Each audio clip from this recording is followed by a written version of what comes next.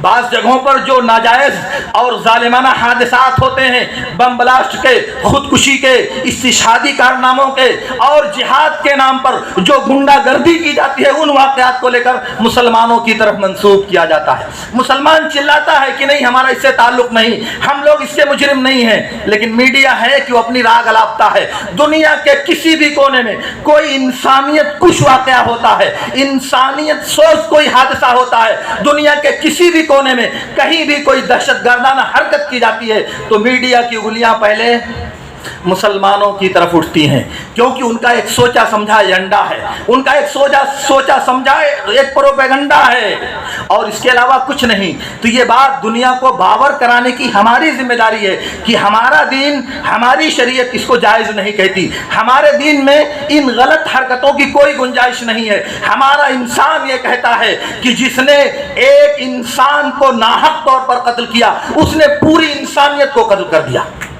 من قتل نفسا بغیر حق او فساد فی الارض فکأنما قتل الناس جميعا، جس نے ایک کو ناجائز طریقے سے قتل کیا اس نے پوری دنیا کو قتل کر دیا، یہ اسلام کہتا ہے۔ تو اس لیے معصوموں کی، بے جانوں کی، بے گناہوں کی اور معمول لوگوں کی جان لینا کسی بھی صورت میں ہمارے اسلام میں جائز نہیں ہے، حتیٰ کہ وہ جانی دشمن جو دوسری جگہوں پر آپ کی جان لینے کے در پہ ہوتا ہے، لیکن جب وہ مامون ہو کر کے آپ کی طرف سے امان پا کر کے آپ کے پڑوس میں، آپ کی مجلس میں اور آپ کے ساتھ شریک ہوتا ہے تو اس کو زحمت دینا، اس کو تکلیف دینا، اس کی طرف غلط اشارے کرنا یہ بھی جائز نہیں ہے، چہ جائے کہ آپ اس کی جان کو حلال سمجھ لیں۔ وہ ایک معصوم اور حرام جان ہے جو ہمارے لیے جائز نہیں ہے۔ اس لیے میرے کہنے کا مطلب یہ ہے میرے دوستو، دنیا میں اسلام کا جو نظریہ جہاد ہے اس سے دنیا کو متعارف کرانے کی ضرورت ہے۔ جہاد کا مطلب دہشت گردی نہیں ہوتا میرے دوستو، جہاد کا مطلب معصوموں کا قتل نہیں ہوتا، جہاد کا مطلب بے گناہوں کی جان لینا نہیں ہوتا، جہاد کا مطلب اموال و املاک کی بربادی نہیں ہوتا۔ جہاد کا مطلب ہوتا ہے اللہ کے دین کو قائم کرنے کے لیے مظلوموں، بے سہارا لوگوں اور دنیا میں جن کی زندگی کو اجیرن بنا دیا گیا ہو ان کی ہمنوائی کرنے کو جہاد کہا جاتا ہے۔ اس لیے میرے نبی صلی اللہ علیہ وسلم نے کہا المجاہد من جاہد نفسہ فی طاعت اللہ، جو اللہ کی اطاعت کے لیے اپنے نفس سے لڑائی کرتا ہے وہ حقیقت میں مجاہد ہے۔ تو میں کہنا یہ چاہ رہا تھا کہ جہاد اسلام کا ایک مقدس قانون اس لیے نہیں ہے کہ وہ دنیا کے لوگوں کو، بے گناہوں کو، معصوموں کو بغیر کسی سبب کے ان کی جان لی جائے، ان کو مارا جائے، ان کو قتل کیا جائے، نہیں، بلکہ جہاد کا مطلب ہے کہ دنیا میں امن قائم کرنے کی کوشش کی جائے, دنیا میں بدامنی پھیلانے والوں کی حرکتوں پر قدغن لگانے کی کوشش کی جائے, دنیا میں جو لوگ معصوموں کو درپے آزار ہیں ان کو اس حرکت سے روکنے کی کوشش کی جائے, دنیا میں جو لوگ فساد اور بدانسانیت کے فروغ کی کوشش کرتے ہیں ان کی حرکتوں کو قدغن لگانے کی کوشش کرنا, یہ اسلام کا فریضہ جہاد ہے. جہاد صرف تلوار سے نہیں ہوتا, جہاد صرف لڑائی کر کے نہیں ہوتا. اگر جہاد تلوار سے ہوتا تو اسلامی تاریخ میں مدینہ منورہ کا میثاق موجود نہیں ہوتا. اگر جہاد صرف تلوار سے ہوتا تو صلح حدیبیہ کا منظر انسانی تاریخ کبھی نہیں دیکھتی. اگر جہاد تلوار سے ہوتا تو فتح مکہ کے موقع پر میرے نبی صلی اللہ علیہ وسلم اپنے جانی دشمنوں کے لیے کبھی یہ نہیں کہتے جاؤ تم سب آزاد ہو, تمہارے اوپر کوئی ملامت اور کوئی گرفت نہیں ہے. یہ میرے نبی صلی اللہ علیہ وسلم نے اعلان کیا تھا. اور کب اعلان کیا تھا؟ کب اعلان کیا تھا؟ اس وقت جب آپ پوری دنیا پر غالب آ گئے تھے. مکہ جو جزیرہ عرب کا مرکز تھا اس پر اللہ رب العالمین نے آپ کو فتح عطا کیا تھا. گویا کہ اقتدار کی کنجیاں اس وقت میرے نبی صلی اللہ علیہ وسلم کے ہاتھ میں تھی. اگر چاہتے تو ایک ایک کر کے سب سے بدلہ لے سکتے تھے, اگر چاہتے تو ایک ایک کر کے چن چن کر سب کو اپنے انتقام کا نشانہ بنا سکتے تھے. مگر میرے نبی نے کہا نہیں, اذهبوا انتم الطلقاء لا تثریب علیکم اليوم, جاؤ جاؤ سب آزاد ہو, کسی سے کوئی بات پرس نہیں کی جائے گی. تو میں کہنا یہ چاہ رہا تھا کہ جہاد کا مطلب تلوار سے لڑائی کرنا, معصوموں کی جان لینا, بے گناہوں کو قتل کرنا, مال اور جائیداد کو تباہ کرنا یہ نہیں ہوتا. یہ تو فساد ہے جو اسلامی شریعت میں کسی بھی صورت میں جائز نہیں ہے. جہاد کا مطلب ہے انسان کی وہ کوشش جو بے سہاروں کا سہارا بنے, انسان کی وہ کوشش جو ہم بے نواؤں کی آواز بنے. جہاد کا مطلب یہ ہے کہ سماج کو امن و امان سے آراستہ کرنے کی کوشش, یہ اسلام کا مقدس جہاد ہے. یتیموں کی خبرگیری, بیواؤں کی کفالت, مظلوموں اور محتاجوں اور فقیروں کی مدد, یہ جہاد کہلاتا ہے. اس کے لیے بہت سی دلیلیں میرے پاس شریعت میں موجود ہیں, نصوص بھرے پڑے ہیں. لیکن سر میں آپ سے جو بات کہنا چاہتا ہوں وہ یہ ہے کہ اسلام ایک پاکیزہ, شفاف اور انتہائی زیادہ فطرت کے مطابق مذہب ہے. یہ بات دنیا کو بتانے کی ضرورت ہے. آپ کو یہ بات بتانے کے لیے برادران وطن سے رابطہ کرنا پڑے گا, انہیں سے ڈائلاگ کرنا پڑے گا, ان سے باہمی گفتگو کرنی پڑے گی, تب دنیا کو یہ باور آئے گا کہ ہاں واقعی آپ اپنی بات میں, اپنے مذہب کو پیش کرنے میں اور اپنے اسلام کا تعارف کرانے میں سچے ہیں. اس لیے مسلمان میں نے دیکھا دنیا کے کسی بھی کونے میں, دنیا کے کسی بھی ملک میں دہشت گردی کی تعریف نہیں کرتا. میں نے دنیا کے بڑے بڑے علماء, شیخ ابن باز, شیخ ابن عثیمین, صالح آل الشیخ سے ہو کر کے ہندوستان کے ہمارے جو کبار علماء ہیں ان میں سے کسی کو نہیں دیکھا کہ وہ دہشت گردی کی ہمت افزائی کرتا ہو, کسی بھی مذہب کا ماننے والا ہو, اہل حدیث ہو, دیوبندی ہو, بریلوی ہو, سنی ہو, کسی بھی عالم کو میں نے نہیں دیکھا جو دہشت گردی کی تعریف کرتا ہو, اس کی حوصلہ افزائی کرتا. پھر بھی کیوں مسلمانوں کو متہم کیا جاتا ہے؟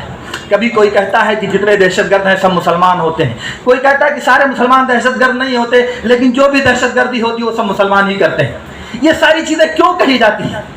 اس میں چند پرسنٹ, 2-4% کہہ لیجئے خود غرضی کا اور مطلب پرستی کا دخل ہے. البتہ 95% لوگوں کی جہالت کا دخل ہے, لوگوں کے نہ جاننے کا دخل ہے اور میڈیا کے غلط پروپیگنڈا کا دخل ہے. اس لیے اس سوچ کو بدلنے کے لیے ہم کو انتہائی عظیم پیمانے پر, انتہائی بڑے پیمانے پر اس سوچ کو بدلنے کی کوشش کرنے کی ضرورت ہے.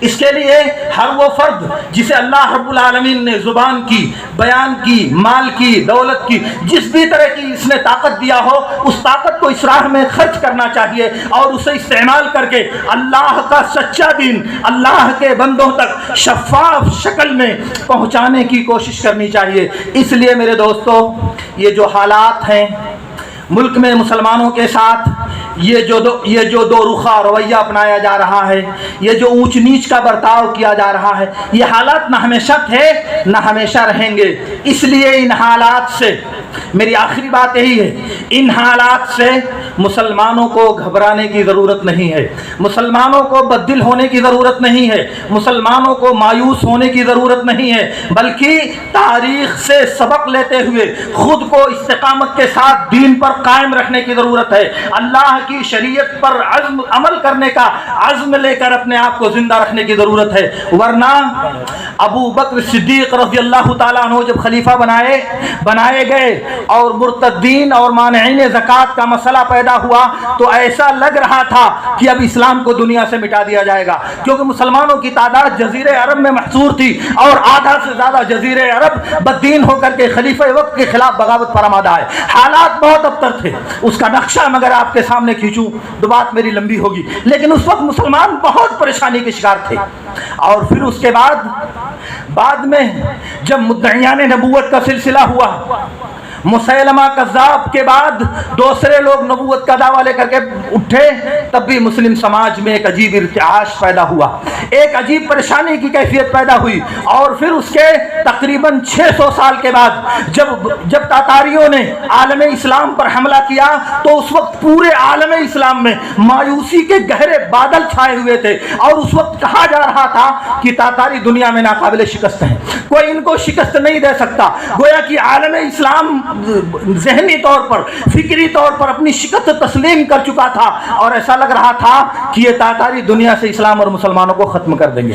اور دور کیوں جاتے ہیں، 1947 کی بات آپ دیکھیے، 1947 میں جو حالات پیش آئے، اس کے بعد مسلمانوں کی جو صورتحال تھی، ان کی جو بے بسی، عاجزی اور درمادگی تھی، اس کو بھی دیکھیے۔ میرے کہنے کا مطلب یہ ہے کہ اللہ نے خود اسلام کی فطرت میں لچک دی ہے، اللہ نے اسلام کی فطرت میں لچک دی ہے، یہ اتنا ہی ابھرے گا جتنا کہ دباؤ گے۔ اس لیے اسلام کے ماننے والے ہم مسلمانوں کو حالات سے مایوس ہونے کی ضرورت نہیں ہے، حالات سے نا امید ہو کر ہاتھ پیر باندھ کر بیٹھ جانے کی ضرورت نہیں ہے، بلکہ اللہ نے جو ہدایات دیا ہے، اللہ رب العالمین نے جو تعلیمات ہمیں بیان فرمائی ہیں، ان پر عمل پیرا ہو کر حالات کا مقابلہ کرنے کی ضرورت ہے۔